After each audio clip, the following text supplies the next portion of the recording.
Bueno, supuestamente ahora está grabando.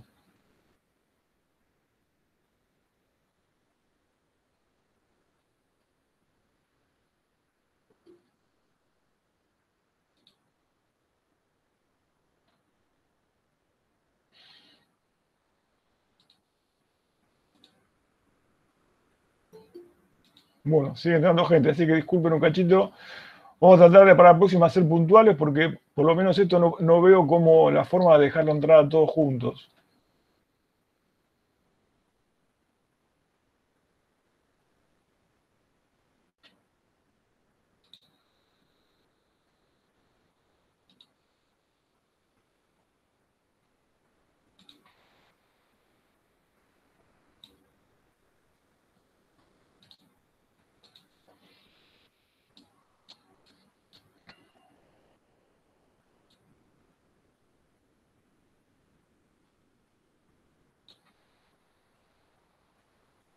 Bueno, entonces, como le decía, tenemos los gabinetes, los laboratorios, evaluaciones parciales. La evaluación parcial se califica por módulo, o sea que si bien se hace dentro de cada parcial, abarca 2 unidades temáticas que se hacen de forma, digamos, separada, porque la corrigen 2 personas distintas. Las dos que deben ser aprobadas y dan una calificación única para cada módulo. O sea que van a tener 2 instancias de evaluación, cada una de esas instancias con 2 unidades temáticas.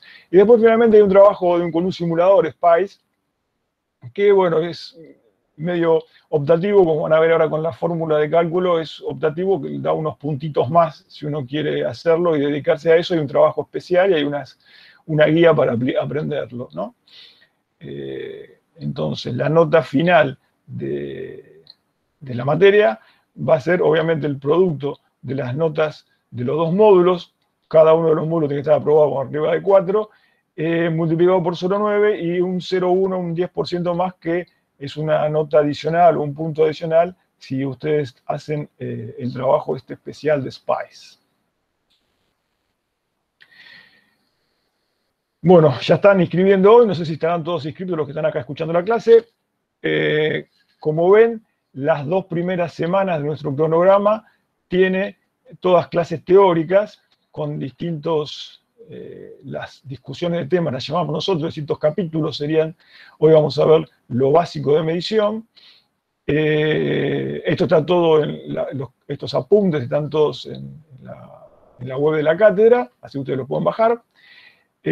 Finalizadas estas 2 primeras semanas, empezaríamos más o menos con el formato normal, que es una clase teórica los días martes, que es esta, y los días lunes, prácticas o gabinetes. Y lo mismo para los miércoles, dependiendo de la comisión en que se haya inscrito cada uno. A uno le corresponde, por ejemplo, el lunes 14, los que se inscriban en estos números de comisión, 11, 12, 13, 25, etcétera, tienen el gabinete 1. El gabinete es una clase, digamos, teórico-práctico, en donde se explica con todo detalle lo que vamos a hacer en el laboratorio. Y en definitiva, esos problemas que se resuelven ahí van a ser problemas similares a los que se van a tomar después en los exámenes parciales, ¿no? Así que es como una instancia casi teórica más, que obviamente es recomendable, y en un grupo más chico, o sea que le da posibilidad de trabajar más con las dudas, interrumpir y hacer preguntas. Lo mismo para el miércoles, y así, bueno, siguiendo todas las semanas. Entonces van a tener el martes discusión de tema, los días lunes y miércoles prácticas, de acuerdo a su comisión, y tienen o el gabinete que se explica la práctica o la fecha de práctica, en donde seguramente van a ver el video en vivo, pero también van a tener ahí oportunidad de interrumpir y preguntar. A todo esto habría que sumarle, no sé exactamente, esto no está puesto acá en el calendario, lo van a tener que ver de la página de la cátedra, las clases que da Carlitos los días viernes, donde se resuelven exclusivamente problemas y también pueden plantear sus dudas. Bueno, esta es la primera parte, esta es la evaluación A, ya está la fecha, 28 de octubre, y después sigue todo lo que sería la segunda parte de la materia, el módulo B, hasta fin de año. Bien, vamos a arrancar entonces con el eje central de nuestra materia, que es la medición. Disculpa, profesor, En Sí. en los horarios que pusiste, vi que el TP del segundo módulo, del segundo tema, A el ver, TP cambio un 2, poco para atrás. Sí. las comisiones 11, 12 y 13 lo dan un miércoles, cuando son comisiones de los lunes. ¿Habrá algún lunes feriados? Puede ser que haya algún lunes feriado. El 12 del 10. Puede ser que el 12 haya sido feriado y se haya pasado esas comisiones al miércoles. Acá pasa que, bueno, yo tengo problemas con ir a ese horario de los lunes, de los miércoles. Bueno, no Con importa, otra materia. porque en algún lado, ¿cuál decís que es? A ver, déjenme buscarlo. ¿Cuál es el trabajo práctico? Trabajo práctico 2, comisiones número 11, 12, 13, que Está el son de los lunes. miércoles, claro, porque esta semana, igual ese trabajo, eso va a quedar grabado y lo van a poder bajar el video de la práctica cuando quieran ustedes. Dale, gracias. Sí, sí, pero debe ser porque el 12 del 10 es feriado. No creo Listo, que listo. pase mucho más. Bien. Disculpe, profesor, ¿puedo preguntarle? No me quedó del todo claro. Yo la Sí, materia ya la cursé en otro año y sí. con respecto a la normalidad, los laboratorios no van a, o sea, no van a ser presenciales en grupos chicos. No va a haber, no hay clase, no se permiten clases presenciales, así que el laboratorio va a estar, lo van a ver, va a estar armado con un video medio en vivo. Todavía no sé, no está totalmente definido cómo, pero la idea es que ustedes lo vayan viendo, aunque sea por partes, y que se pueda interrumpir para hacer alguna pregunta y después seguir con el mismo laboratorio, ¿no? No que sea un video como una película, ¿se Y entiende? lo que nos va a corresponder en participación de los alumnos es hacer el informe del laboratorio. Tendrían que hacer el informe, eso también es, el informe es más que nada, al igual que como era en otras cursadas, es algo para ustedes, para tratar de ordenar y ver si entendieron todos. Obviamente si cada uno envía su informe, no vamos a tener capacidad para corregirlos a todos, pero sí, en el caso de que, bueno, que haya alguna falta de nota, alguna definición, a ver si sabe o no, lo vamos a exigir como para que lo presenten, pero más que nada es para que ustedes puedan ordenarse, tratar de hacer el informe y con eso ver si entendieron realmente o tienen dudas. Pero bueno, como viste en la nota final, igual, a diferencia de otros años, la actividad del laboratorio no va a ser puntuable en el sentido que era antes. Perfecto, muchas gracias. De nada. ¿Puedo seguir? Sigo. Perdón, profesor, tengo una duda. Diga, dígame. La clase de los viernes que no aparece ahí en el calendario es Sí. de 2 a 4 de la tarde, ¿no? La verdad que no, me parece que es a la mañana, pero no lo tengo claro. Ah, yo el horario ese que encontré Está de los marcado viernes. en la primera parte, debe estar marcado, en la hoja de la cátedra debe estar marcado eso, qué día es esa clase. Puede ser que sea la tarde. Bueno,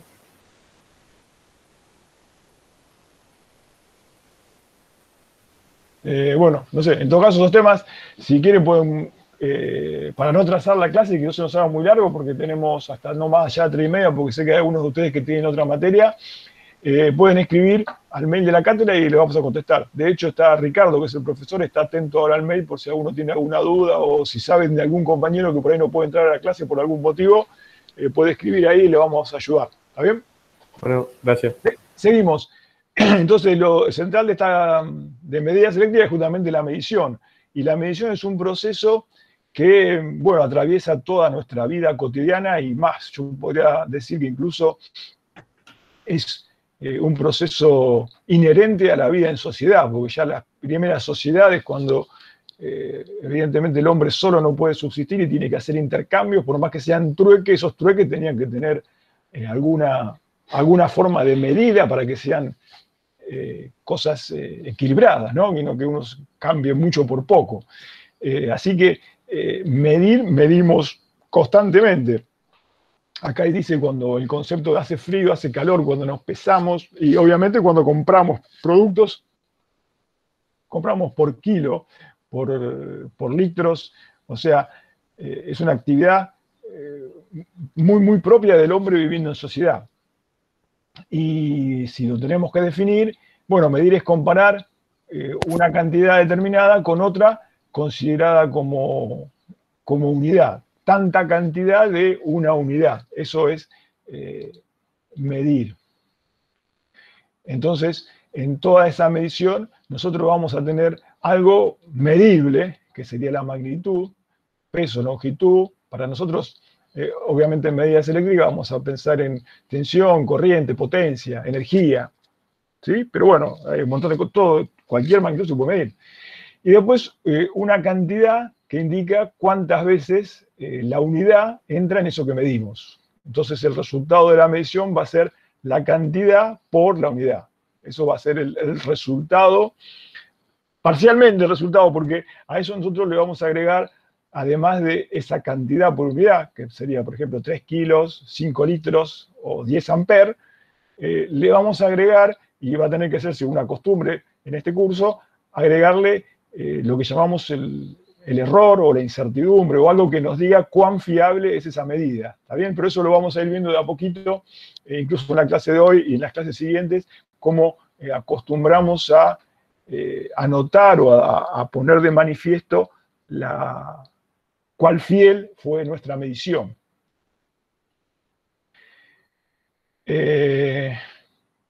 Bueno, obviamente necesitamos saber qué es lo que vamos a medir, cómo vamos a hacerlo y de qué elementos. Estas serían las 3 reglas centrales que hay que tener presentes cuando uno va a encarar un proceso de medición.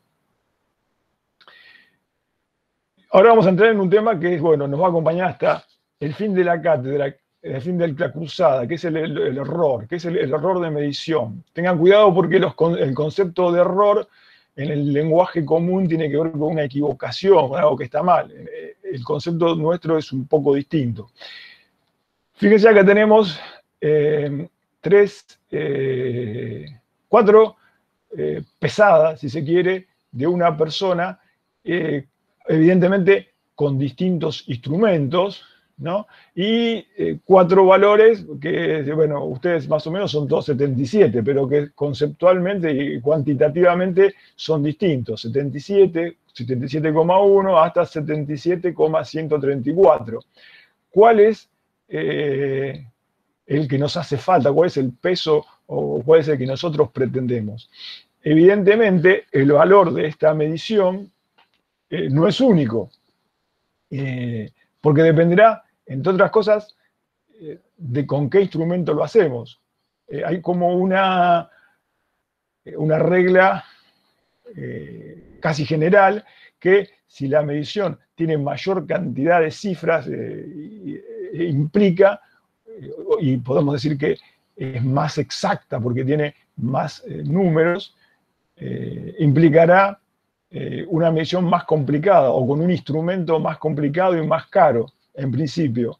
Pero la cantidad de estas cifras que nosotros necesitemos va a ser parte del problema que se plantea cuando uno tiene que medir algo. ¿Con qué cantidad de cifras? Nosotros lo vamos a llamar esto, enseguida le voy a dar más detalles, pero con qué exactitud queremos medir va a ser también una parte del problema. Evidentemente, fíjense en este caso de la balanza, si la persona quiere pesarse para saber si su dieta está teniendo resultado, quizás la medición 4 es un poco exagerada, incluso la 3. Con la 1 o con la 2 sería suficiente. Bueno,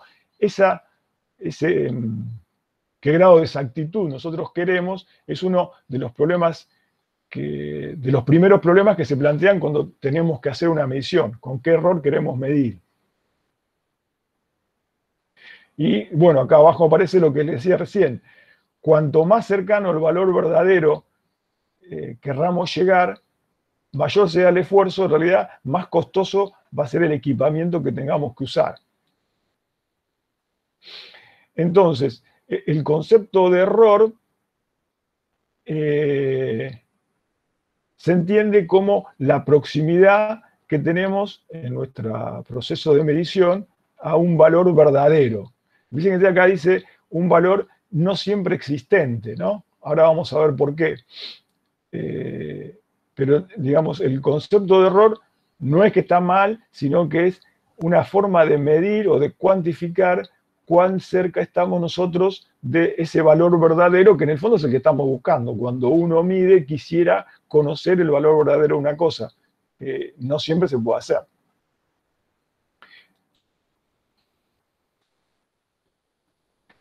Fíjense, ya vamos a llamar con un subíndice m al valor medido, que es el resultado de alguna medición. Una medición puede ser con un equipo que mida, o puede ser un equipo o varios equipos y una operación matemática que nos pedís sacar un resultado.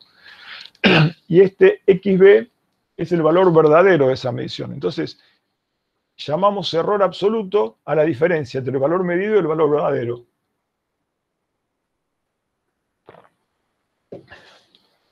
¿Se entiende eso? Esto es muy simple, acuérdense que nos va a acompañar toda la cursada. Si el error es positivo, no quiere decir que estamos midiendo de más. Si el error es negativo, estamos diciendo que estamos midiendo de menos. Y acá va la cuestión del valor verdadero. En algunas ocasiones, quizás no la mayoría de las veces, el valor ese verdadero existe. No sé, yo recuerdo hace mucho tiempo, cuando era chiquito, en la verdulería, las frutas se vendían por docena. Me parece que ya no se usa más eso. Pero si uno compraba una docena de naranjas, y bueno, no era difícil darse cuenta si le daban 12, ¿no? Porque las cuenta, entonces ahí podríamos decir que el error en la entrega del producto lo podríamos considerar 0 y el valor verdadero efectivamente existe, son 12. Obviamente, si uno está comprando en vez de 12, 50.000 naranjas, ya el valor verdadero de todo lo que le entregan es más complicado de lograrlo. Pero si son una cantidad de poca, uno se daría cuenta y podría tener acceso al valor verdadero. Pero en otros casos, muchos casos, la mayoría, no. Imagínense, no sé, algo que tengan a la vista, me imagino que están todos viendo algún monitor o un teléfono, imagínense el ancho de ese dispositivo.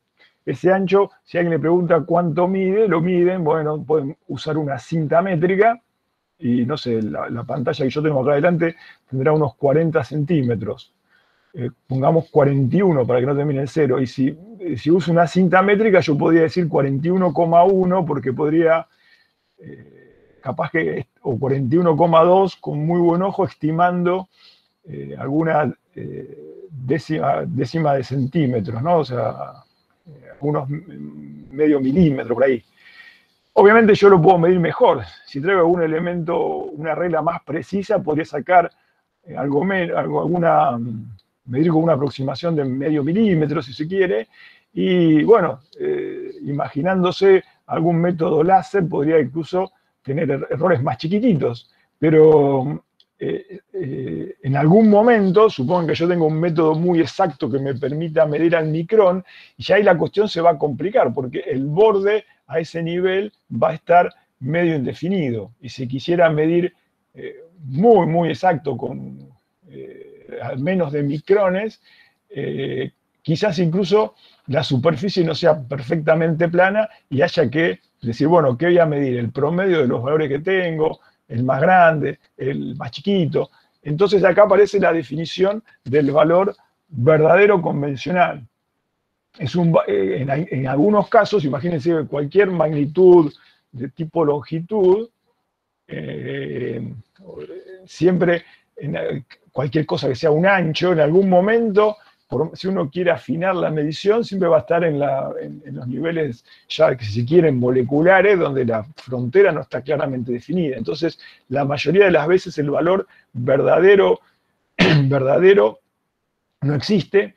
Entonces ahí pasamos a hablar del valor verdadero convencional, que sería, bueno, un valor que a los fines prácticos nos sirve como verdadero. O sea, por ejemplo, ustedes tienen una balanza que pesa personas y quieren calibrarla. Entonces, para calibrarla cada tanto compran una pesa de 5 kilos. Esa pesa, supóngase que el fabricante le dice que pesa 5,00 kilos.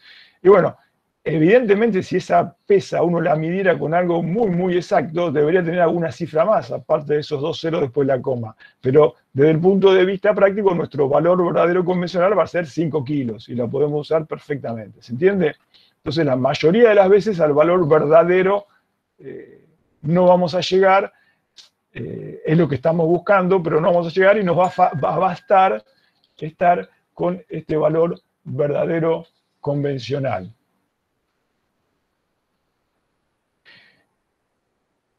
Bueno, Coherente con esa definición de verdadero y de error está la cantidad de cifras con la que uno expresa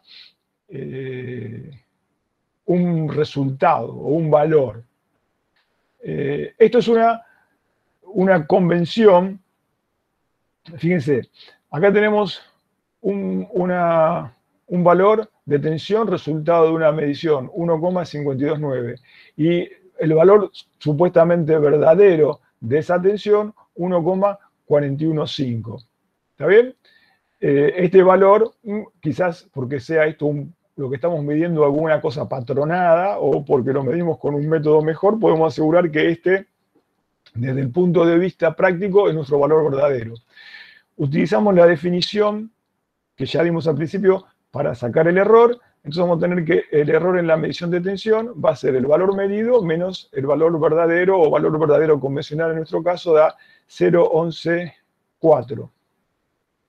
Bueno, ahora, esto es una convención. Como toda convención, tiene siempre alguna cosa de arbitrario, ¿no? Pero bueno, la convención que vamos a usar nosotros para aplicar al cálculo de errores es utilizar una sola cifra significativa para expresar el error y cifras hasta el orden del error en el resultado. A ver si esto lo vemos prácticamente. Fíjense, nuestro error, que era 0,114, cuando ya esto sería el último paso, ¿no? Cuando uno lo vuelca como resultado, no sé, por ejemplo, para informarlo, ¿no? Lo expresamos con una sola cifra significativa. En este caso sería el 1. Las cifras que están por detrás las redondeamos. En este caso, como la primera cifra que eliminamos es este 1 y es menor que 5, lo dejamos como si fuera 0, o sea, truncamos. Este sería nuestro valor de error de tensión. Y expresamos nuestro resultado con cifras hasta el orden del error. O sea, esto es lo que habíamos medido, supónganse que esto es lo que marcó nuestro instrumento, pero como nuestro error está en la primera posición decimal, eliminamos las cifras, siempre redondeando, no truncando, las cifras que siguen atrás de la primera que vamos a indicar. ¿Se entiende? Esto es una convención que vamos a utilizar en todo lo que tiene que ver con el tratamiento de errores. Es una convención, no quiere decir que no haya otras, pero esta es la que vamos a utilizar nosotros. Y si bien, como toda convención, tiene su punto de arbitrario, acá lo vamos a justificar diciendo, fíjense que la justificación es bastante lógica. Si estoy diciendo que mi error de tensión está en el 0,1 de tensión, los valores, los números que están después, atrás, son contingentes. O sea, dieron 1 y 4 porque dieron 1 y 4, pero si yo estoy diciendo que el 0,1 está mi error, los números que están más atrás no tienen sentido.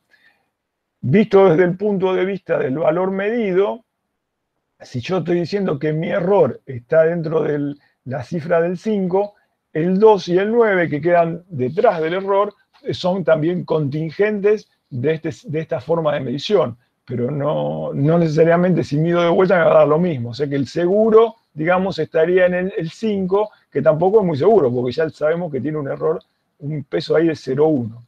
¿Se entiende? No es la única convención, hay otra forma de expresarlo. Por ejemplo, otra forma es notar con un carácter distinto. Por ejemplo, en realidad la cifra que sigue, que acá yo la he eliminado, este 2, con mi regla la he eliminado porque es menor que 5, se puede indicar, pero con alguna notación que la destaque, por ejemplo, como un subíndice, diciendo que, bueno, hasta el 2 está mi error. La cifra que sigue no la puedo garantizar, pero en la medición me dio 3. Quizás a alguien ese dato le pueda servir para alguna cuenta o por algún otro fin, ¿no? Es otra convención que se usaba, pero la que vamos a usar nosotros es entonces cifras hasta el orden del error y el error absoluto expresado con una cifra significativa. Esto parece simple, a algunos les cuesta, vamos a hacer algunos ejemplos más para que les quede claro.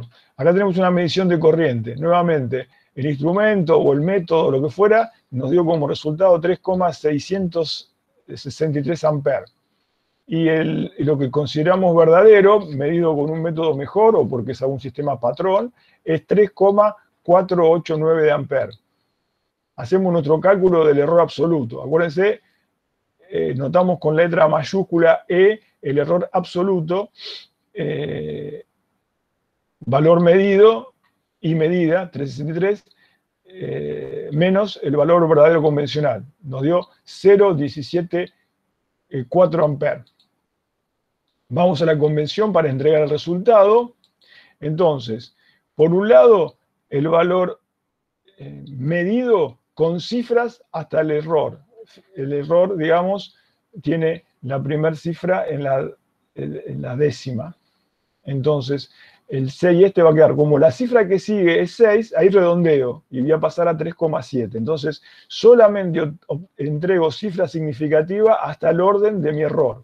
Y el error expresado con una sola cifra. Nuevamente, fíjense que acá, otra vez, no es truncar, sino redondear. El 7 hace que el 1 pase a 2, entonces me quedaría 3,7 y con un error de 0,2 amperes. Un ejemplo más. ¿Qué pasa cuando las unidades o la magnitud es tal que tengo que completar con 0? Ahí tengo que cambiar de unidades. Fíjense, una medición de resistencia, su valor verdadero. Hasta acá es fácil, calculo el error, la resta, me da 184 ohm. Obviamente, la cifra significativa acá es este 1, que estaría ubicado en la centena. En realidad 2, porque como este es 8, voy a tener que redondear a 200. Pero si yo escribo 200, estoy escribiendo el 2 con dos ceros que no sé qué son, si son 0 porque están por detrás de mi error.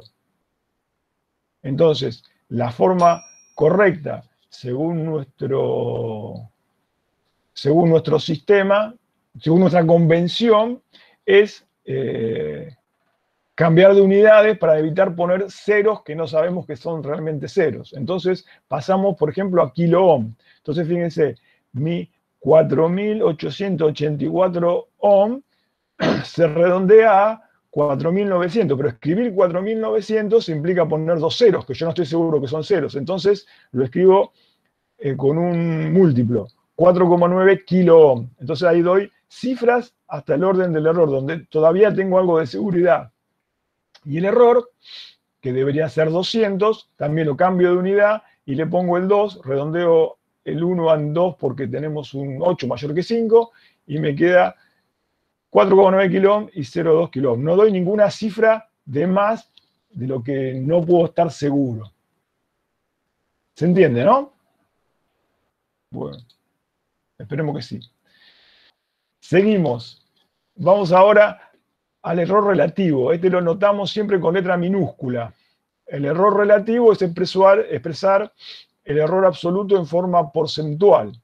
Valor medido menos valor verdadero, esto sería el error absoluto, sobre el valor verdadero. Esto se expresa generalmente en %.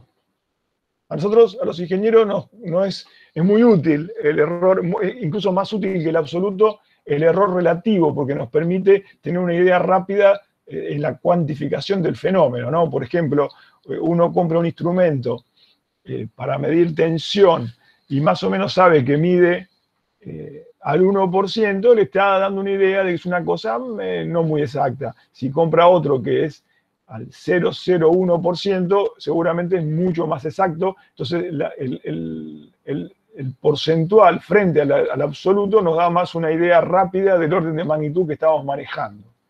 Así que esto es muy útil. Fíjense, esta es una de las mediciones que, creo que la primera del ejemplo anterior.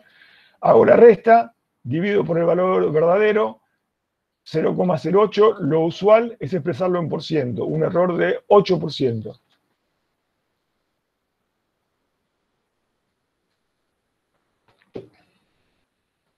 Una pregunta. Sí. A la hora de calcular el error relativo, Sí. no se hacen los redondeos del error, se usan los números completos. Sí. Esto estaba puesto acá, miren. Cuando uno calcula, el redondeo se utiliza para el final, cuando uno va a entregar el resultado. Todos los que sean para no ir acumulando redondeo sobre redondeo, ¿no? Es una cuestión lógica. Cuando uno hace el cálculo de errores relativos o algún otro cálculo, supongamos que la medición no sea una indicación de un instrumento, sino que sea de algún proceso y que hay que usar una fórmula o lo que fuere, ya vamos a ver enseguida medición directa e indirecta, cuando hace todos los cálculos usa las cifras que tiene, tampoco exageradamente, no es una práctica que no está mal, ¿no? Pero no queda bien usar las 11 cifras que le da la calculadora acá, cuando sabemos que después vamos a tener que redondear. Pero sí, trabajar con 3, 4 cifras no es, digamos, determinante en el momento de hacer los cálculos. Y se redondea en el momento de presentar el resultado. Se redondea o se trunca, ¿no? Se aplica la regla esa de una sola cifra. Los cálculos, incluso el error relativo, acá se está poniendo 8 porque dio 8. No sé si la cuenta esta, no sé si da algún número atrás, pero tranquilamente uno lo puede poner con 2 cifras significativas. El relativo no habría problema, no habría ninguna razón para no ponerlo. Obviamente ponerlo con 5 cifras significativas es medio exagerado, no aporta nada, así que tampoco queda elegante, pero no habría ninguna causa en principio, ¿no? ¿Se entiende? Bien, error, es una cosa el error. Ahora vamos a ver lo que es el error límite. Cuando hacemos una medición, nosotros medimos para tratar de alcanzar el valor verdadero, o al menos el convencional. Está claro que nunca lo vamos a lograr porque no hay ningún instrumento perfecto, salvo que sea una cosa, como les dije, lo de las naranjas, que es contable, así discreto, y lo podemos contar. Entonces ahí podemos decir que tendríamos error cero y podemos medir en forma perfectamente exacta, pero la mayoría de los casos eso no pasa. Y más cuando usamos instrumentos o métodos de medida. Entonces aparece el concepto de error límite, que es dar un intervalo donde, sí, seguro, con total seguridad, dentro de ese intervalo nosotros vamos a tener el valor verdadero, ¿no? Acá está expresado en forma de conjuntos.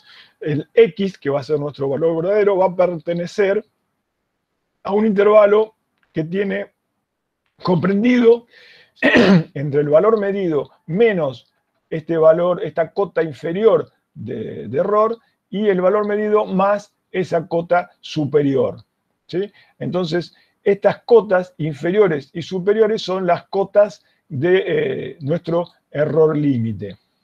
Usualmente la práctica común es que ambas cotas sean iguales, la inferior y la superior, con lo cual nosotros podamos expresar nuestros resultados diciendo que X, nuestro valor verdadero, va a estar comprendido en un intervalo que está entre el valor medido más menos esa cota de error, que la vamos a llamar error absoluto límite.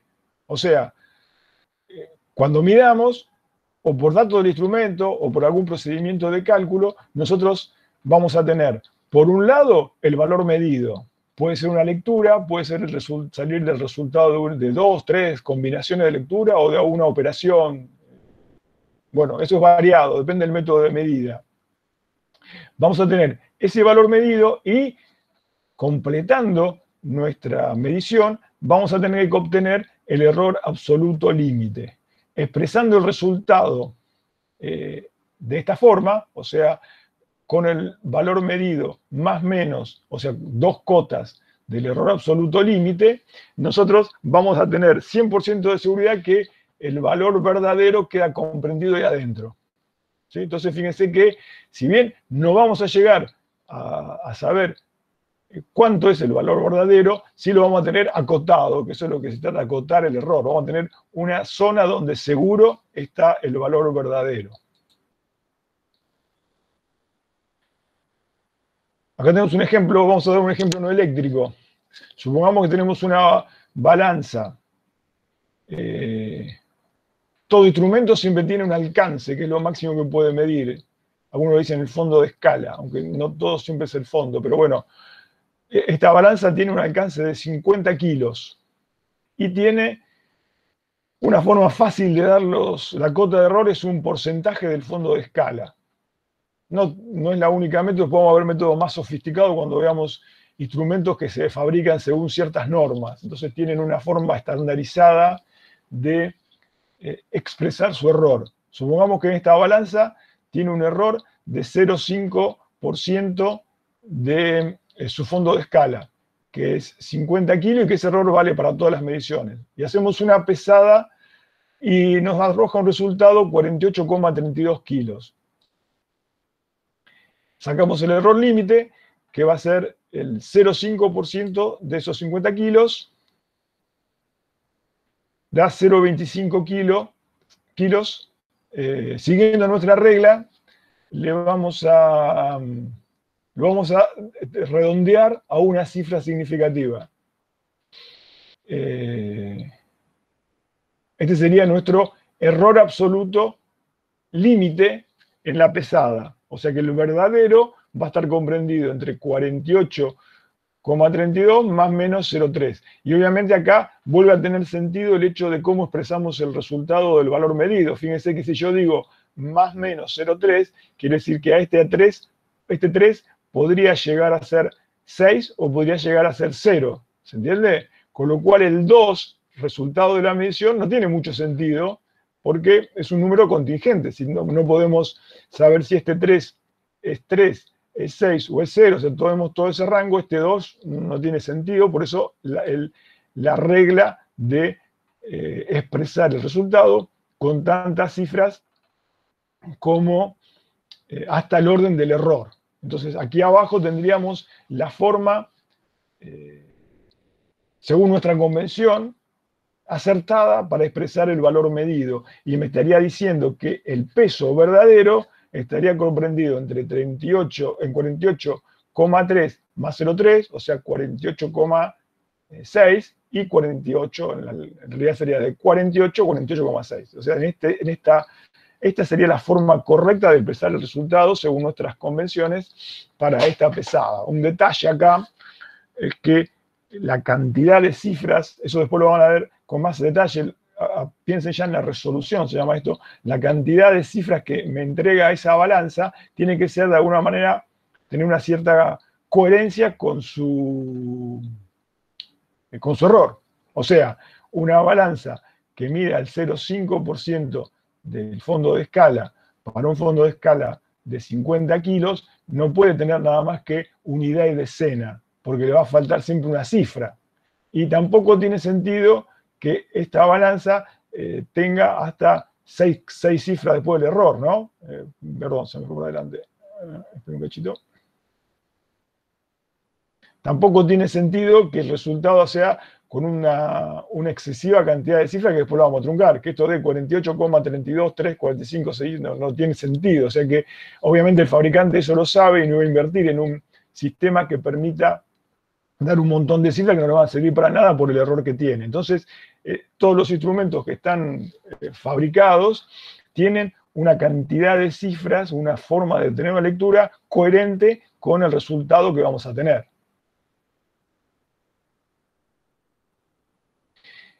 Esta regla, incluso cuando uno no mide, es también útil, y nosotros, sobre todo nosotros que trabajamos con mediciones, la utilizamos para dar resultados, ¿sí? Aunque no se dé en forma explícita el error. Por ejemplo, acá tenemos el perímetro de un autódromo. Si uno le informa que esa longitud es 3.567,123 metros, tiene en mente que este 3, de alguna manera, significa algo. O sea que cuando midieron ese autódromo, lo midieron con algún sistema que permite medir hasta el milímetro. No es muy coherente, pero bueno, expresado así el resultado, atento a nuestra convención, la lectura, la indicación de un número en milímetros implica que ese número tiene algún sentido. ¿Sí? Entonces, cuando uno lee un valor así, independientemente de que no tenga cota, ya estaría pensando que la medición, el error, es al menos de una unidad de la última que está informando. O sea, en este caso sería de algún milímetro. Y obviamente eso da un error extremadamente chico, ¿no? Pero bueno, si lo dieron así, por algo lo dieron así. Otra cosa sería decir que la longitud de ese autódromo es 3,57 kilómetros. Entonces ahí estaríamos pensando que nuestro equipo con el que se midió esa longitud anda con errores en las decenas de metros, ¿sí? Y coherente con eso sería nuestro error, 0,3%. Entonces, cuando uno tira un valor, lo tiene que tirar. Eso no sé si es una práctica que se aplica en todo lado, es la que nosotros consideramos correcta. No tiene que dar con cifras coherentes con la exactitud con que se define esa incógnita. O sea, si ustedes van a comprar una resistencia de carbón y dicen, miren, quiero una resistencia de 1533,25 ohm, evidentemente están pensando en una resistencia que no es común, ¿no? Porque nadie le va a poder definir eso. Entonces, esa es la idea, ¿no? La cifra siempre hasta el orden de lo que uno considera la zona del error. Acá lo vamos a hacer, repetimos el ejemplo ya con algo eléctrico. Fíjense, la corriente medida es 424,8 amperes. Entonces, eso, sin ningún otro dato adicional, a nosotros nos lleva a pensar que el error anda en la décima parte de un ampere, y por lo tanto eso fue medido con un error, según las cuentas de error absoluto y las definiciones que tenemos, de 0,2%. ¿Sí? Acá tenemos el ejemplo, otra forma de expresar ese valor, y bueno, ahora acá el error va a estar dado en las decenas, serían las centenas de kiloamperes, las decenas de amperes. ¿Sí? Entonces, eso también es importante ir incorporándolo como práctica cuando resuelvan sus ejercicios y obviamente cuando lleguen un parcial, ¿no? Incorporar los valores, aunque en muchos casos van a tener que hacer, si es un resultado, van a tener que sacar de alguna manera el error porque va a ser parte del problema, pero aunque si eso no lo es, cuando den el valor hay que entregarlo con cifras coherentes con el resultado que uno espera tener. Algunas definiciones. Llevamos esa actitud a la cercanía con el verdadero. ¿Sí? Verdadero convencional. Cuanto más exacto, más cerca está un resultado del valor verdadero, en tanto más exacto es. Precisión tiene en cuenta de cómo repite. O sea, si hacemos varias medidas, qué cercana está una de otra. Aunque puede no ser exactas. Eso, si les queda confuso, ahora sí vamos a ver algunos ejemplos. Obviamente, lo que está acá en verde, si una medida es exacta, necesariamente tiene que ser precisa, porque no puedes no tener precisión si no está cerca del valor verdadero, ¿no? La inversa no se da. O sea, uno puede tener un sistema muy preciso, pero no ser exacto. Y después esta clasificación, que esto sí es muy importante entenderla bien porque la vamos a usar mucho. Hay unos errores que nosotros llamamos sistemáticos. Error sistemático es aquel que en igualdad de medición, en condiciones de medición, se repiten en módulo y signo. ¿Sí? Imagínense ustedes, primero un ejemplo no eléctrico, imagínense que ustedes están usando una cinta métrica que es vieja y por una operación mala se cortó, se rompió y perdieron los primeros 10 centímetros. ¿Sí? Eso pasa mucho, se rompe la cinta, la siguen usando igual. Entonces ya saben ustedes que si la cinta esa les marca 90 centímetros, como le faltan 10, en realidad están midiendo 80 centímetros.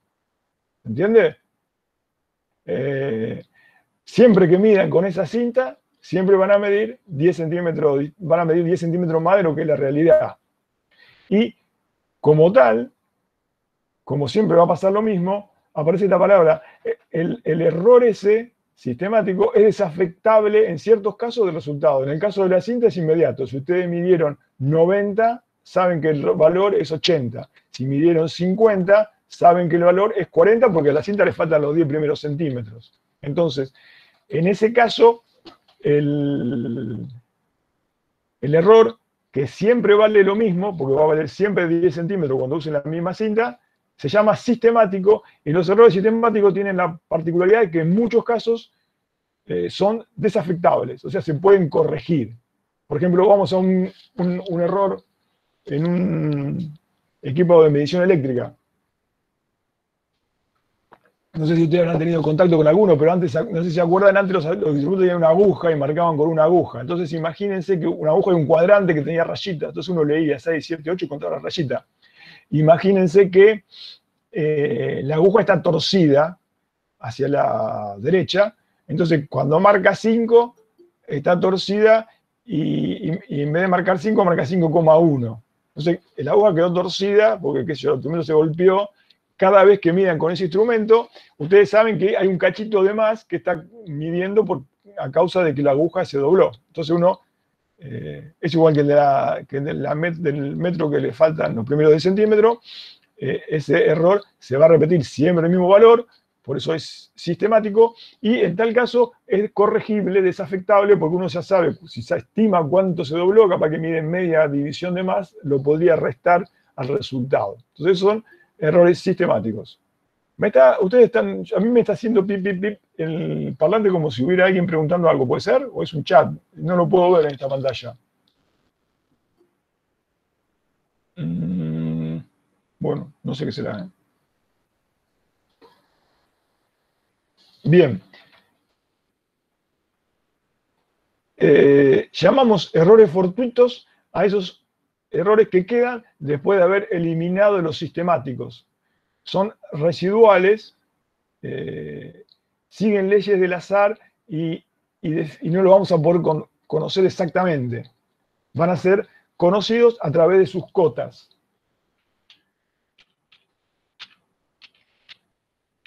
Son los errores que quedan al final de la medida.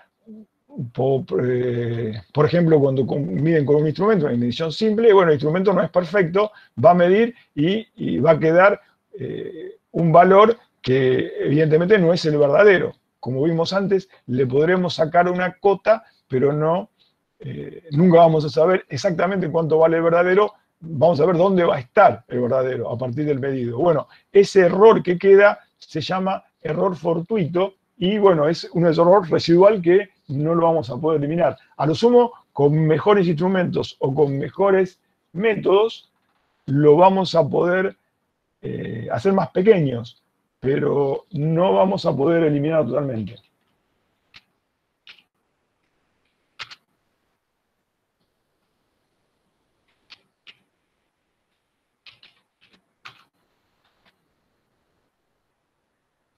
Bien. Voy a dejar de compartir un segundo la pantalla a ver si alguien está tratando de entrar y que estoy escuchando unos ruiditos. Disculpen un cachitito, ¿eh? Sí, acá hay gente que quiere entrar. La vamos a dejar entrar.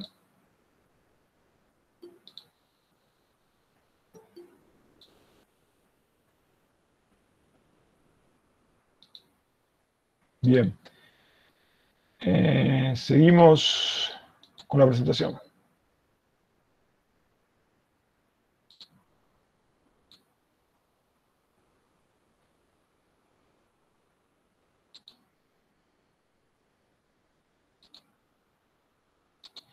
Sistemáticos fortuitos.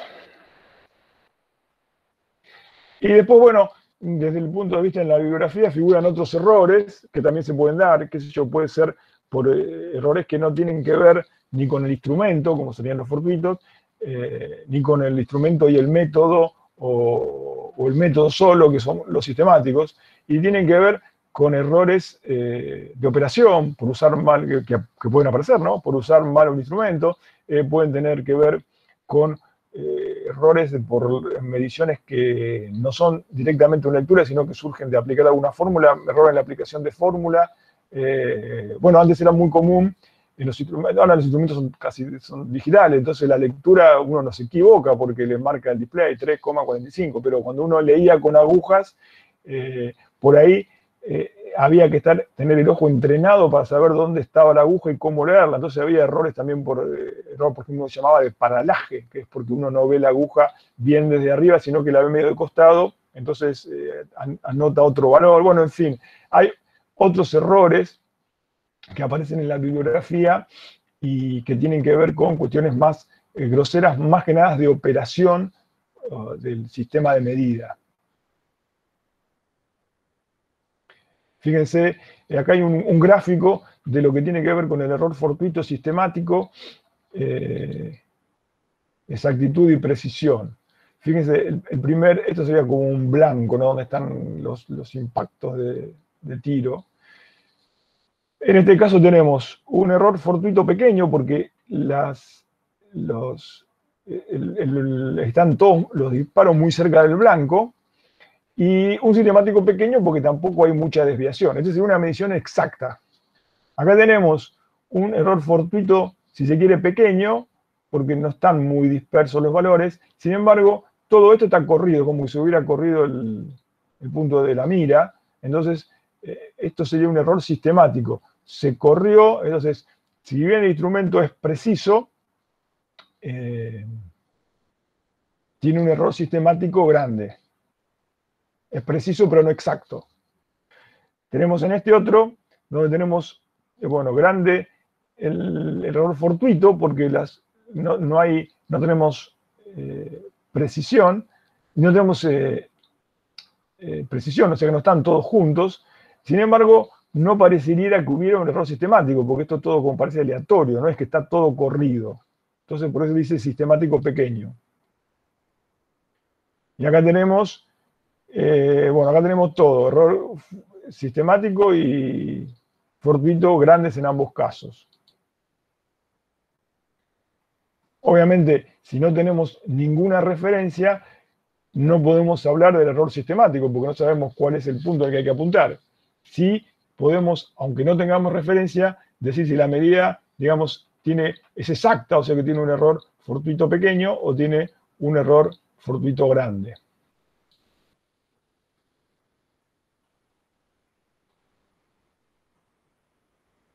Fíjense, era una cuestión, una cosa que se hace muchas veces es tratar de verificar la medida de algo, por ejemplo, un patrón, o cómo mide un instrumento. Eso se llama tolerancia, ¿no? Si uno tiene, por ejemplo, una pesa de 1 kilo, bueno, la pesa de 1 kilo está parcialmente definida. Para definirla bien, habría que crear, es 1 kilo, pero ¿con qué tolerancia? Por ejemplo, 1 kilo más o menos 100 gramos. Con las cuestiones eléctricas es lo mismo. Incluso con los instrumentos miden y de acuerdo a lo que uno necesite va a comprar o elegir un instrumento que tenga una determinada exactitud. O sea, cada vez que entregue un valor nos va a dar un margen de tolerancia, o sea, un error límite de un determinado tamaño. Para verificarlo, si uno quiere verificar, por ejemplo, un patrón, imagínense que ustedes compran una resistencia de 1000 ohm y el fabricante le dice que esa resistencia de 1000 ohm en realidad es de 1 kilo ohm y tiene un error de 100 ohm, o sea, 1 kilo ohm más menos 0,1, que sería este sería el valor 1000, y acá estaría 1000 con 1 y 990. Entonces, uno solo puede verificar cómo, hace una medición de ese parámetro, de esa resistencia, y claro, su medición también va a tener un error de medición. Obviamente, para poder verificar la tolerancia, el error límite mío va a tener que ser suficientemente más chico que la tolerancia que quiero verificar. Está claro que esta situación sería ideal, porque yo acá tranquilamente, con total certeza, si yo medí mi X y sé que por mi instrumento me da un error límite con la magnitud de esta rayita roja, yo estoy seguro que el valor que estoy verificando, como tiene una tolerancia mayor, puedo decir, sí, está bien, eventualmente esta es la tolerancia, la puedo contrastar, la tolerancia de mi parámetro, de mi magnitud X. Y esta otra situación también está bárbara, porque yo pese a que tengo un error en mi medición, como me cayó toda por fuera de la tolerancia de mi parámetro a medir, de mi magnitud a medir, entonces yo también puedo decir con total certeza que la tolerancia de ese elemento está mal, o sea que está fuera de tolerancia. ¿Sí? ¿Hasta ahí se entiende? Estas dos son las situaciones ideales.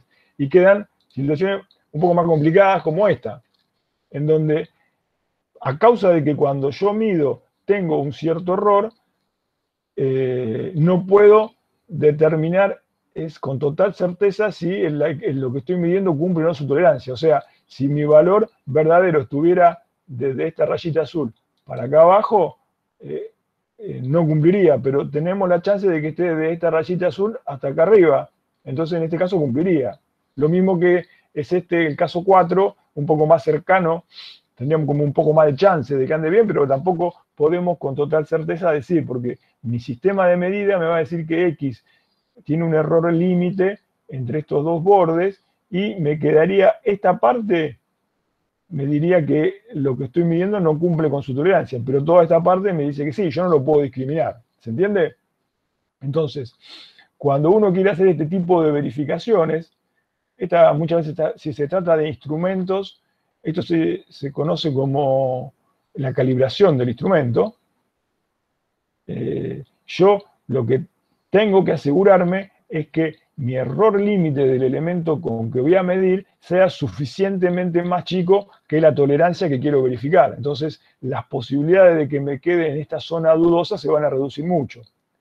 Normalmente, nosotros pedimos que el margen de incertidumbre, de error límite con lo que estoy midiendo, sea 10 veces más chico que la tolerancia que tengo que verificar. Entonces ya las probabilidades de que nos queden estos valores así, si se quiere cruzado, se achican considerablemente. ¿Sí? Esto va, en la guía de trabajos prácticos van a tener un par de problemas en donde tienen que verificar el funcionamiento de un instrumento. Bueno, acuérdense esto, ¿no? La opción para tener mayor probabilidad de verificar una tolerancia es que nuestro sistema de medida tenga un error límite suficientemente más chico que esta tolerancia. Nosotros consideramos suficientemente más chico, coherente con eso de que expresamos, van a ver que todo es bastante coherente, totalmente coherente más que bastante, coherente con el hecho de expresar los errores absolutos con una cifra significativa. Todo lo que está 10 veces por debajo de esa cifra significativa ya lo consideramos como que no es irrelevante. Coherente con eso, si nuestro error límite en el sistema que mide es 10 veces más chico que la tolerancia que queremos verificar, entonces seguramente podremos, no estaremos en estas situaciones de dudosa y podremos verificarlo fácilmente, sea por sí o sea por no. Bien, ya mencioné un par de veces que muchas mediciones nosotros sacamos el resultado a partir de la lectura de un instrumento. Eso es lo que se llama una medición directa. De la medición directa es una medición en la que el resultado surge de la lectura de un instrumento, o instrumento digital, analógico, pero una lectura, en fin. O sea, uno conecta el instrumento, saca un valor, eso llamamos medición directa. En muchas otras veces, la medición no surge solo de una lectura de un instrumento, sino que con esa lectura hay que hacer alguna cuenta, alguna operación, o combinar lectura de varios instrumentos. Esa es otra opción. O algún método que tenga en cuenta, qué sé yo, posición de alguna resistencia variable o cosa por el estilo. Vamos a ver uno que se llama método de oposición, que lo van a ver en uno de los primeros laboratorios. Es un método de medida que el resultado no surge directamente de una lectura, sino que surge de una lectura y algo más, o de una combinación de lecturas. Eso se llama mediciones indirectas. Por ejemplo, uno puede medir, obviamente hay instrumentos que miden resistencias, o se llaman ómetros, con lo cual uno podría hacer una medida directa de resistencia. Pero bueno, una forma de medir resistencias podría ser medir la tensión que cae sobre el elemento cuando circula una cierta corriente. Haciendo el cociente de las dos, tendríamos el valor que estamos buscando. Y bueno, y acá está la cuestión, ¿no? Dijimos nosotros que nuestra medición va a estar finalizada, concluida, cuando además de tener el valor de la magnitud que estoy midiendo, yo tenga también una forma de caracterizar su error, más precisamente su error límite. Quiere decir que para concluir esta medición, además de hacer la cuenta del cálculo de la resistencia a partir del cociente que me dice la ley de Ohm, tensión sobre corriente, yo voy a tener que ver cómo combino el error en esta tensión más el error que tengo en esta corriente para sacar el error resultante, estamos hablando ya de error límite, resultante en la medición de esa resistencia, medición indirecta. Esto a partir de una medición que involucra varias mediciones o varias cuestiones, a partir del error de cada parte de esa medición, sacar el error final, lo llamamos propagación de errores. Se llama propagación de errores. Fíjense que una propagación elemental, en este caso, sería buscar intuitivamente cuál es la cota nueva en el valor que medí. En este caso es inmediato. Si yo considero la tensión y le sumo su error y en la corriente la divido por el valor de corriente menos su error, o sea, este sería el valor más chico posible que tengo en el numerador y este es el valor más grande posible que tengo en el denominador, voy a sacar el valor más grande de mi resistencia. Y de la misma forma, en forma análoga, si en el denominador pongo el valor más chico de tensión que puedo tener, que sería el valor que medí menos mi error, y el valor más grande que puedo tener de corriente, que sería el valor que medí más su error, voy a tener el valor más chico posible de resistencia. O sea que con este método elemental o intuitivo, yo puedo sacar el error límite que va a afectar al resultado de mi resistencia, que va a ser R, el número, más R máximo menos R mínimo. O sea, puedo sacar las dos cotas y me quedaría cubierto y quedaría comprendido esto en mi definición de error límite, ¿no? Que es que seguro, con 100% de probabilidad, el valor verdadero va a estar dentro de ese intervalo. Está claro que si bien esto es perfectamente válido, cuando la expresión se empieza a complicar un poco, si acá le pongo una raíz cuadrada y algún otro término abajo, otro término arriba, ya esto intuitivo de ver cómo es la combinación, o si hubiera muchos factores, ¿no? Supongamos una medición que tiene 5 parámetros, que yo saco una fórmula con 5 parámetros distintos, esto de ver en qué combinación tengo el máximo y en qué combinación tengo el mínimo puede no ser tan trivial y puede dar lugar a errores, o puede ser muy trabajoso inclusive, o quizás tenga que hacer muchas cuentas. Entonces, este método, si bien es perfectamente válido para hacer lo que llamamos propagación de errores, generalmente no da buenos resultados en el sentido que no es práctico.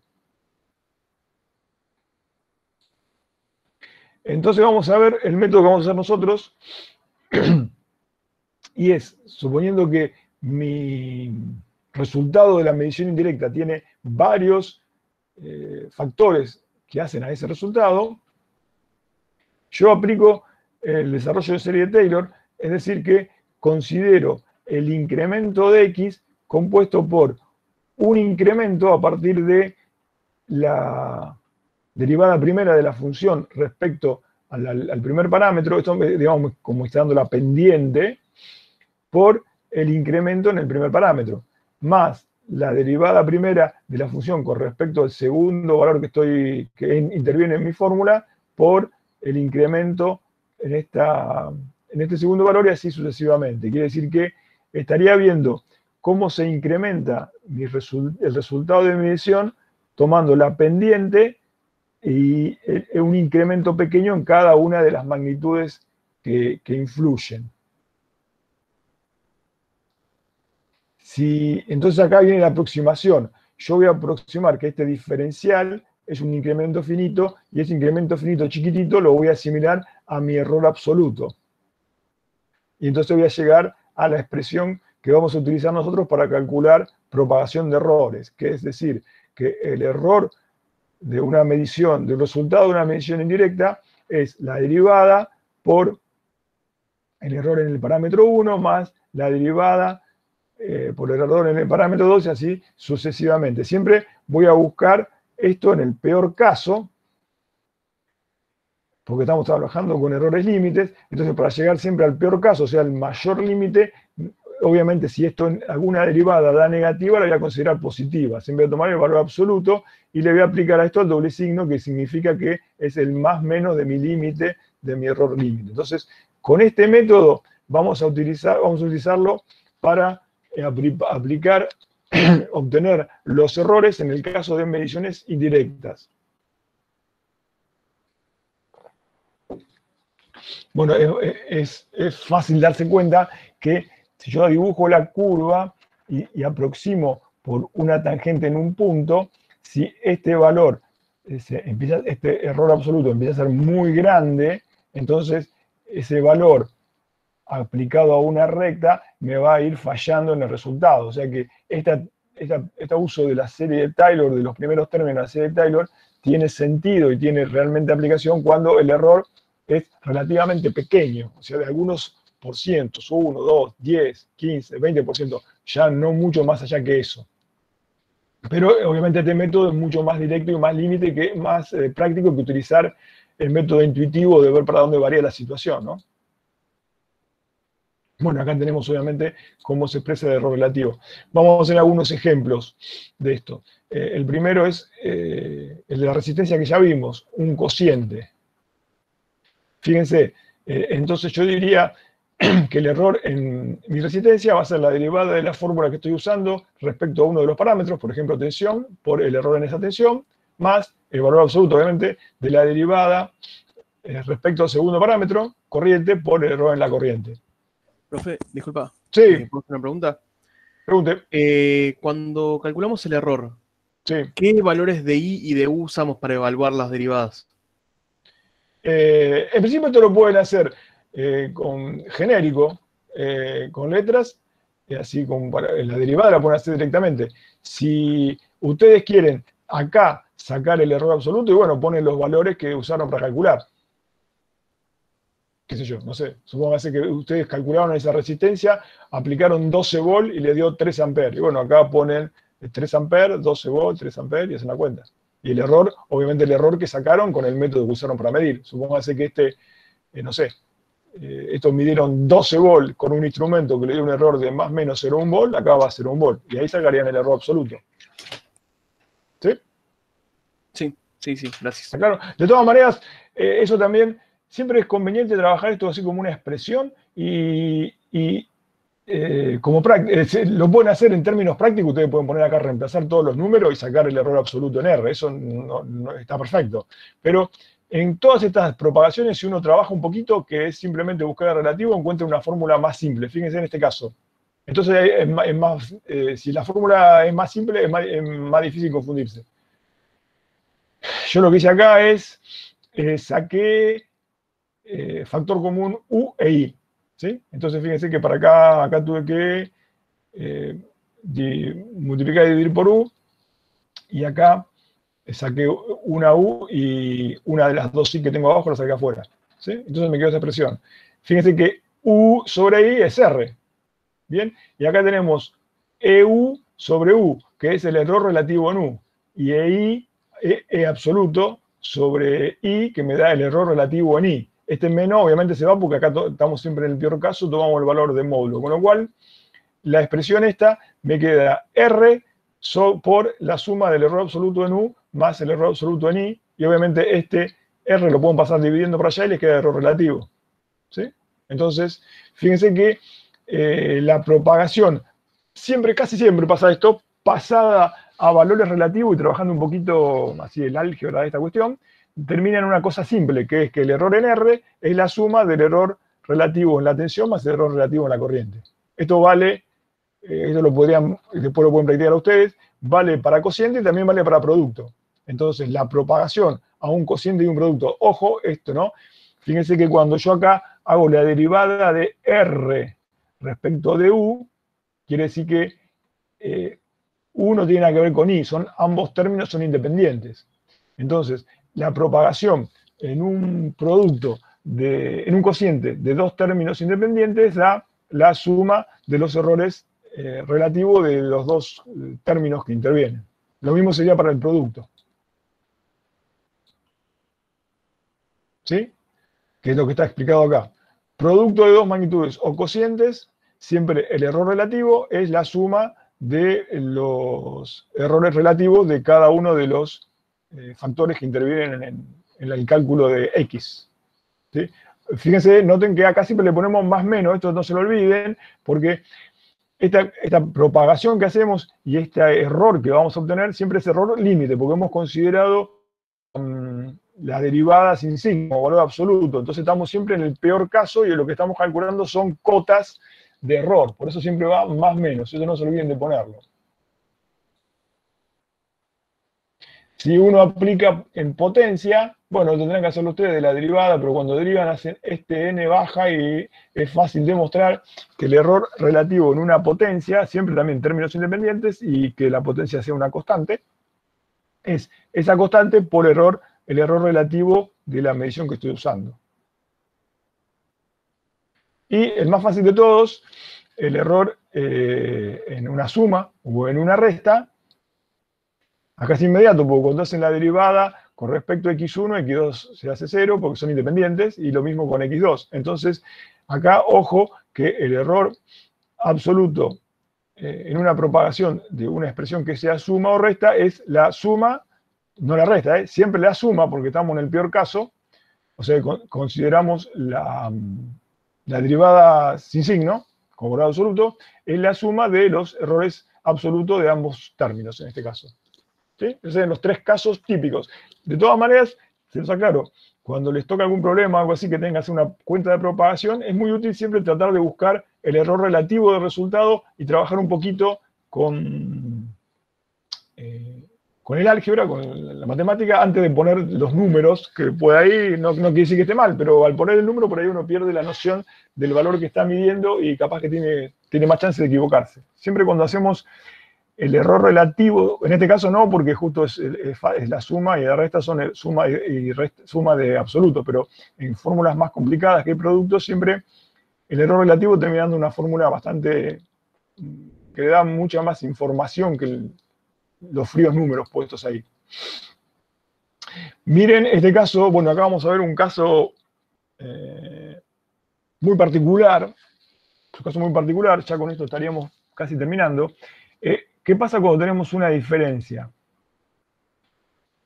Según lo que dijimos antes, el error absoluto de una diferencia es la suma del error absoluto de cada uno de los términos. ¿Sí? Hasta ahí no hay ninguna novedad, lo vimos bueno, una novedad, sí, para ustedes debe ser una novedad, ¿no? Pero lo vimos en la filmina anterior. Cuando pasamos al error relativo, dividimos por el valor medido, ¿sí? Que sería este, que sería nuestro valor verdadero, y sacamos el error relativo. Entonces, ¿qué puede pasar? Puede pasar que la diferencia esta sea pequeña. Si la diferencia es pequeña, pese a que la medida del valor del parámetro x1 y del parámetro x2 son con una exactitud, digamos, razonable para no tener números, puede ser, y acá en el fondo sería un poquito más grande, pero dos valores razonables sumados, al dividirlo por algo que puede ser muy pequeño, el error relativo sube, que es un caso típico de esta forma de propagar que siempre considera el caso más desfavorable. ¿Sí? Si x1 y x2 empiezan a ser parecidos, la resta va a dar un número muy chiquito y obviamente el error tiende a infinito. Si esto tiende a ser igual, tiende a infinito, pero bueno, no necesariamente es infinito, puede ser muy grande. ¿Sí? Entonces, aclaramos que esto es una particularidad, digamos, un caso especial del hecho de esta forma de propagar en errores límites, donde estamos buscando siempre el caso más desfavorable.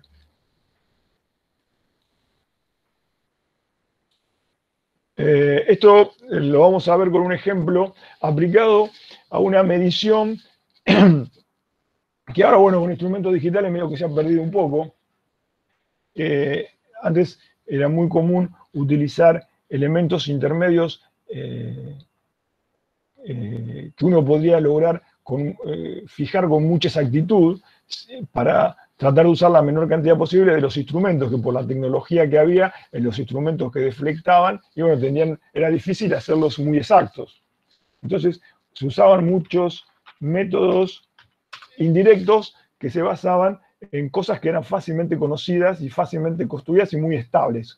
Tal es este caso de esto que se llama una resistencia de décadas. Bueno, cuando estuviéramos en un curso normal, ustedes en la clase que van al laboratorio verían una resistencia de que la podrían tocar y todo. Ahora la van a ver una imagen que no va a ser mucho más distinto que esto que estoy viendo yo, ¿no? Que está mostrándolo. Pero esto es una caja que adentro tiene resistencias. Tiene dos bornes para conectarla, un borne de tierra que no viene al caso. Entonces, entre este punto y uno tiene una resistencia. Una resistencia cuyo valor es, por un lado, muy exacto, y por otro lado, lo puede regular a través de las llaves, porque estas llaves permiten hacer conexiones de distintos valores de resistencia. Por ejemplo, las cajas de décadas tenían, bueno, todavía existen algunas, resistencias de 0,1 ohm, resistencias de 1 ohm, de 10, de 100, de 1000, de 10.000. No alcanzo a ver de cuánto es esta, pero de 0,1 arranca.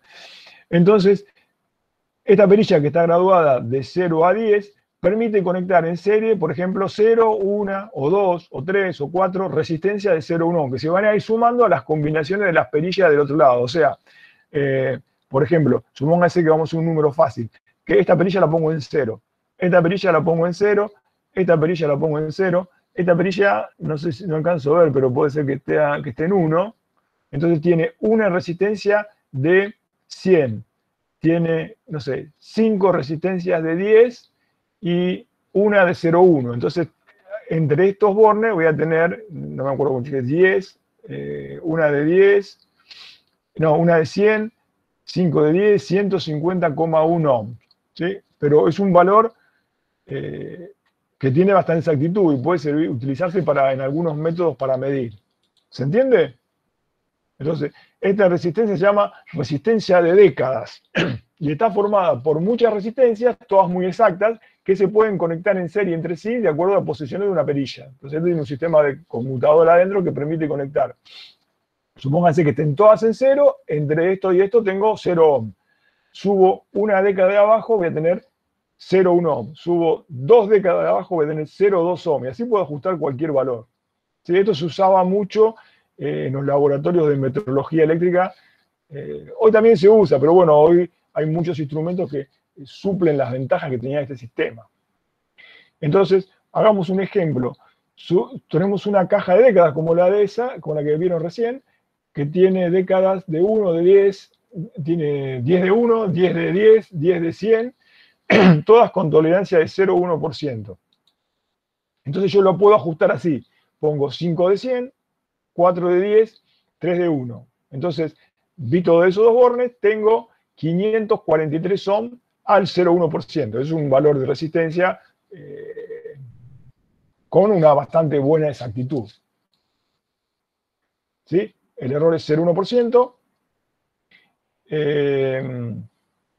Y el error absoluto, aplico la definición, ¿no? Acuérdense que el error relativo es error absoluto sobre valor medido. Acá hago la inversa, entonces el error relativo es el error absoluto, perdón, es el error relativo por el valor que yo tengo dividido 100, me da 0,5 ohm. O sea que yo podría fijar este valor de resistencia en esa caja de décadas con una tolerancia de 0,5 ohm, más o menos 0,5 ohm. Sería el error límite, o sea, el valor verdadero estaría dentro de esa zona. Y hago un ajuste 2. Fíjense acá, la década de 100 la dejé igual, la de 10 la dejé igual, agregué 2 décadas más de 1, o sea, moví la última llave 2 pasos más. Fijé 545 ohm, 2 más que el primer ajuste. El error es el mismo, porque es la misma caja de décadas, y acá saco el error absoluto de ese nuevo valor de resistencia, que también es 0,5 ohm, porque cambió muy poquito de valor. ¿Está bien? Ahora supónganse que por algún motivo y por algún método especial de medición que yo tengo, el resultado de mi medición va a estar influenciado por la resta de los dos ajustes de resistencia. O sea, 545 menos 543, que me da 2 ohm. O sea que esta operación surge de algún hipotético método indirecto que requiere la resta de los 2 ajustes de esa caja de década. Aplico la propagación para ver con cuánto error voy a conseguir esos 2 ohm. Entonces, según lo que vimos hoy, la propagación va a ser la suma de los errores absolutos y para pasarlo relativo tengo que poner el valor buscado, que es la resta de los 2 valores. Tengo 0,5, que fue el ajuste de esta resistencia, más menos 0,5, que fue el ajuste de la segunda, dividido 2 por 100, y claro, como vimos hoy, como expliqué antes, al ser R2 y R1 muy parecidos, este cociente se hace muy chiquito, entonces independientemente de que esta medición sean errores chicos, igual el error relativo se me va, ¿sí? Se me sube demasiado. Fíjense que estoy usando elementos capaces de ajustar valores al 0,1% y me da como resultado un 50% de error, lo cual es totalmente inadmisible. Bueno, ¿qué es lo que pasa acá? Y bueno, podríamos atribuirlo como a una especie de falla o exageración en el hecho de considerar la propagación siempre en el peor caso, ¿sí? Entienden ustedes que este 50% es exagerado porque de acá las resistencias de 5, de 500 y las de 40 se mantuvieron en los 2 ajustes. Entonces acá estamos, para llegar a este 50%, estamos considerando la máxima variación entre este ajuste y incluso en estas resistencias que no han cambiado y son las mismas. Entonces, acá aparece un criterio que se conoce como repetibilidad de corto término. Es decir, considerar que la tolerancia se propaga, como estamos viendo con el peor caso, en 2 elementos que son exactamente iguales entre un ajuste y otro, es excesivamente pesimista. Fíjense, entonces vamos a tratar de ver cómo se puede mejorar esta medición, en realidad, cómo podemos solucionar este tema, que es una especie de error en la exageración de considerar el peor caso para las 2 posibilidades. Fíjense, nosotros vamos a escribir el primer ajuste de resistencia, 543 más 2, y el segundo como 543. O sea, estamos poniendo en el ajuste 2 todo lo que tenemos del ajuste 1, y esos 2 valores no cambian entre un ajuste y otro. ¿Sí? Esto en forma general diríamos que tenemos una parte común y una parte no común en el ajuste de R2, y en R1 una parte común a los 2 ajustes y una parte no común que es R1, que en este caso R1 va a ser 0, ¿no? Porque todo este valor está contenido en este ajuste. Aplicamos propagación, pero en realidad no vamos a aplicar la propagación como la hubiéramos hecho buscando la peor combinación, sino vamos a considerar que en esta resta, esta parte común, medio que se compensa con esta parte porque es lo mismo, que no va a cambiar, y con la condición, y ojo acá que viene la condición, ¿no? Esto, si uno midió el primer ajuste el 1 de junio y el segundo ajuste el 31 de diciembre y pasó mucho tiempo, bueno, entonces ahí no podemos asegurar que no haya cambios. Entonces ahí la propagación real con el más menos sería razonable. Pero si uno está haciendo una medición en el mismo momento y en un transcurso de tiempo breve hace los 2 ajustes, podemos considerar que la parte común que se mantuvo en las 2 mediciones no ha cambiado, entonces anularla en la operación de resta. Con lo cual, el valor X ya no sería la resta de este y de este, sino la resta de las partes solamente las partes que variaron. En realidad R1 no varió nada, porque para este caso particular R1 vale 0. Con lo cual la propagación sigue siendo la suma de los errores absolutos, igual que hoy. La única diferencia es que en el cociente tendremos solamente,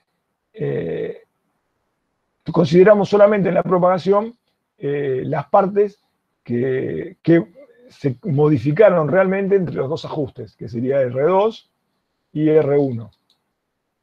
Entonces fíjense que en estas condiciones el error baja drásticamente con respecto al peor caso que habíamos considerado antes, y nos va a quedar un error relativo coherente con la exactitud de los elementos, ¿no? El error en R1, como es 0, vale 0. El error en R2 es solamente 2 ohms, el 0,1, pero aplicado solamente a 2 ohms. Entonces también es chico, y si bien el cociente sigue siendo chico, ahora ya no pesa tanto, y el error al método se disminuye considerablemente. ¿Sí? Esto se llama propagación de corto tiempo o considerar los componentes comunes. En regla general, lo que hacemos es decir que el error lo vamos a considerar como el error absoluto, pero de las partes no comunes. O sea, no consideramos el error de la parte común que no cambió entre los dos cosas, en las dos partes de la medición. ¿Sí? Esto, que acá se explicó con resistencia de décadas, puede hacerse a varias formas de medir, incluso en algunos casos donde hay instrumentos con deflexiones o con indicaciones digitales involucradas. Y si el método incluye, sobre todo resta, también puede aplicarse a cocientes de dos magnitudes que tienen algo en común y que no pueden variar en el corto transcurso de tiempo, que en el corto tiempo que aparece entre un ajuste y el otro ajuste, entonces podemos aplicar esas partes comunes. Bueno, acá hay un resumen de las cosas que vimos hoy, como para redondear esta primera clase. Entonces, el resultado lo vamos a expresar siempre con el valor medido y acotado, se llama, con los errores límites que afectan a la medición. Después vamos a ir viendo cómo este error límite se obtiene a partir de la indicación de instrumento, a partir de propagación, en fin, lo vamos a ir viendo con el correr de los ejemplos y de las aplicaciones concretas en nuestros sistemas de medidas. Para aplicar propagación vamos a usar esta fórmula que corresponde a una simplificación de la serie de Taylor, o sea, la derivada de la función por el error de cada uno de los componentes que hacen al cálculo del valor que estamos buscando.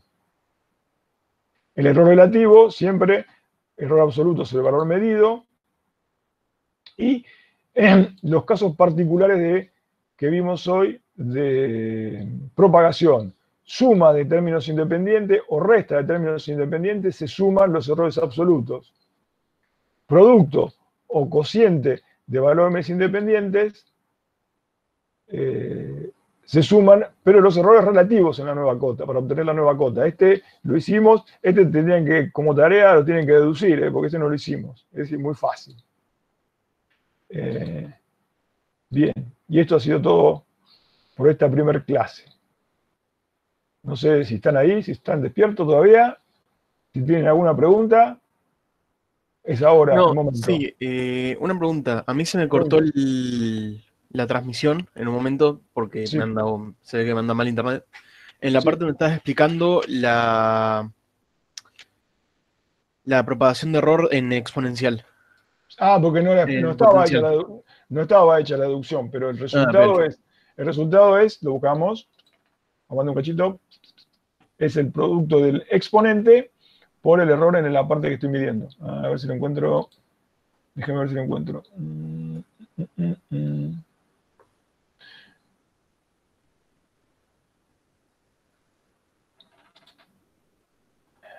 Acá lo tengo. Aguanta un cachito.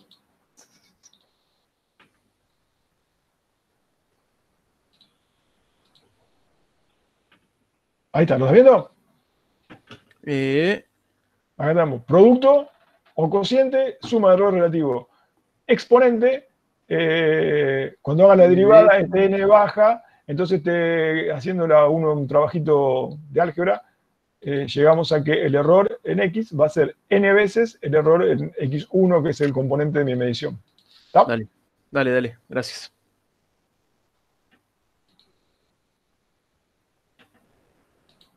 Bueno, ¿alguna otra cuestión más?